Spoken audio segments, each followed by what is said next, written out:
ముందా తుఫాన్ గురించి మరిన్ని అప్డేట్స్ కోసం ఈరోజు లేదా రేపు చిత్రావతికి ఏమైనా వాటర్ వస్తాయా లేదా, మరి ఇక్కడ పరిసరాలు ఎలా ఉన్నాయి, భయభ్రాంతులు ఉన్నాయా లేదా నార్మల్గా ఉన్నాయా, ఇలాంటి అప్డేట్స్ కోసం మన ఛానల్ సబ్స్క్రైబ్ చేసుకోండి, లైక్ చేయండి, షేర్ చేయండి. సబ్స్క్రైబ్ చేయడం మర్చిపోద్దండి, బెల్ ఐకాన్ నొక్కండి. హాయ్, ముందా తుఫాను మన తిమ్మంపల్లిలో ఎలా వస్తుంది, ఏం కథ? సోషల్ మీడియా ఓపెన్ చేస్తే అద్దో ముందో తుఫాను వచ్చింది, ఇద్దో వచ్చింది, ఆ స్కూల్ సెలవు, ఈ స్కూల్ సెలవు అంటున్నారు. మరి మన తిమ్మంపల్లిలో ముందా తుఫాను ఎలా చూద్దామా? మా ఇంటి ఎదురుగా ఒకసారి క్లైమేట్ చూడండి. మా ఇంటి పైన చూస్తే దగ్గరికి రా. మా ఇంటి పైన చూస్తే వ్యూ సూపర్గా ఉంటుంది.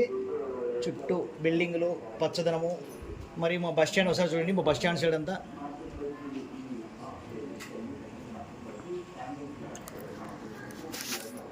తుఫాను వల్ల బస్ స్టాండ్ అంతా ఖాళీ ఉంది.